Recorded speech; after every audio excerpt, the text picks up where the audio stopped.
വളരെ നിർണായകമായ സിപിഐഎം പത്തനംതിട്ട ജില്ലാ കമ്മിറ്റി യോഗം ഇന്ന് നടക്കാനിരിക്കുന്നു. ശബരിമല സ്വർണ്ണക്കൊള്ള കേസിൽ ഉൾപ്പെട്ട ദേവസ്വം ബോർഡ് മുൻ പ്രസിഡന്റ് എ പത്മകുമാറിനെതിരെ നടപടിയുണ്ടായേക്കും.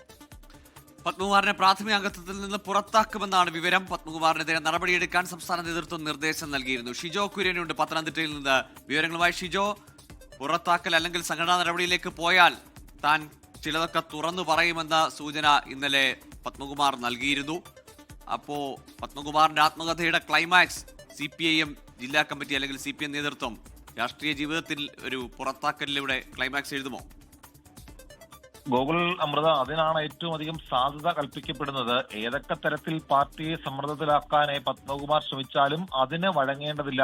സംഘടനാപരമായിട്ടുള്ള നടപടിയെടുത്ത് തന്നെ മുന്നോട്ട് പോകണം എന്നുള്ള വലിയൊരു അഭിപ്രായം LDF പ്രവർത്തകർക്കിടയിലുണ്ട്. അതുകൊണ്ട് തന്നെയാണ് ഒരു കടുത്ത നടപടി തന്നെ സ്വീകരിക്കും എന്നുള്ള വിവരം നമുക്ക് ലഭിച്ചിട്ടുള്ളത്. പത്മകുമാറിനെ തള്ളാതെയും കൊള്ളാതെയും ഈ രീതിയിൽ മുന്നോട്ട് പോയിട്ട് കാര്യമില്ല. കടുത്ത നടപടി തന്നെ സ്വീകരിക്കണം എന്നുള്ളത് പൊതുവികാരമായിട്ട് ഉയർന്നു വന്നിരുന്നു. അതിന്റെ അടിസ്ഥാനത്തിൽ കൂടിയാണ് കഴിഞ്ഞ ദിവസം പത്മകുമാറിനെതിരെ നടപടി സ്വീകരിക്കാനായിട്ട് CPM സംസ്ഥാന നേതൃത്വം പത്തനംതിട്ട ജില്ലാ കമ്മിറ്റിയെ ചുമതലപ്പെടുത്തിയത്. പത്തനംതിട്ട ജില്ലാ കമ്മിറ്റി അംഗം കൂടിയാണ് നിലവിൽ പത്മകുമാർ. അതുകൊണ്ട് തന്നെ പത്തനംതിട്ട ജില്ലാ കമ്മിറ്റി ഇന്ന് നിർണായകമായിട്ടുള്ള യോഗം ചേരുന്നുണ്ട്. ആ യോഗത്തിലായിരിക്കും പത്മകുമാറിന് എതിരായിട്ടുള്ള നടപടി സ്വീകരിക്കപ്പെടുക.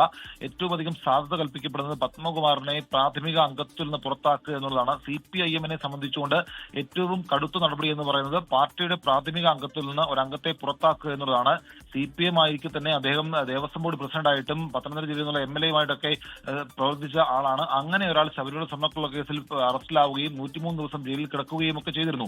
ആദ്യഘട്ടത്തിലൊന്നും പത്മകുമാറിനെ ഒരു തരത്തിലും തള്ളിപ്പറയാൻ CPM നേതൃത്വമോ ജില്ലാ നേതൃത്വമോ തയ്യാറായിരുന്നില്ല. കുറ്റപത്രം വരട്ടെ, അതിനുശേഷം തീരുമാനമെടുക്കാം എന്നുള്ള നിലപാടിലായിരുന്നു. എന്നാൽ തദ്ദേശ നിയമസഭാ തെരഞ്ഞെടുപ്പുകളടക്കം കനത്ത തിരിച്ചടി നേരിട്ടപ്പോഴും പത്മകുമാറിനെതിരെ എന്തുകൊണ്ട് നടപടി സ്വീകരിക്കുന്നില്ല എന്നുള്ളൊരു ചോദ്യം ഉയർന്നിരുന്നു. അതിന് മറുപടി കൊടുക്കാൻ നേതൃത്വത്തിന് കഴിഞ്ഞിരുന്നില്ല. അതിന് പിന്നാലെയാണ് നടപടി സ്വീകരിക്കണം എന്നുള്ള പൊതു ആവശ്യത്തിലേക്ക് എല്ലാവരും ഐക്യകണ്ഠേന എത്തിയത്. അതിന്റെ അടിസ്ഥാനത്തിൽ ഇന്നിപ്പോൾ പത്തനംതിട്ട ജില്ലാ കമ്മിറ്റി ചേരുന്നുണ്ട്. അതിനകത്ത് പത്മകുമാറിനെതിരായിട്ടുള്ള നടപടി തീരുമാനിക്കും. അത് സംസ്ഥാന നേതൃത്വത്തെ അറിയിക്കുകയും ചെയ്യും. സ്വാഭാവികമായിട്ടും പത്മകുമാറിനെതിരെ പ്രാഥമിക അംഗത്തിൽ നിന്ന് പുറത്താക്കുക എന്നുള്ള നടപടിയായിരിക്കും ഒരുപക്ഷെ ജില്ലാ നേതൃത്വം സ്വീകരിക്കുക. പത്മകുമാർ ഏതെങ്കിലും തരത്തിലുള്ള ഒരു സമ്മർദ്ദതന്ത്രം പയറ്റിയാൽ പോലും അതിന് വഴങ്ങേണ്ടതില്ല എന്നുള്ള നിലപാട് ഇതിനോടകം തന്നെ പ്രവർത്തകർക്കിടയിലുണ്ട്. പത്മകുമാർ ശബരിമല സ്വർണ്ണക്കൊള്ളയും അതുപോലെ തന്നെ യുവതി പ്രവേശനവും അടക്കമുള്ള കാര്യങ്ങളിൽ കൂടുതൽ കാര്യങ്ങൾ ആത്മകഥയിലൂടെ പറയും എന്നുള്ളൊരു ഭീഷണി കൂടി തന്റെ അടുത്ത സുഹൃത്തുക്കളോട് പറയുകയും ചെയ്തിട്ടുണ്ട്. ഗോകുൽ, അമൃത.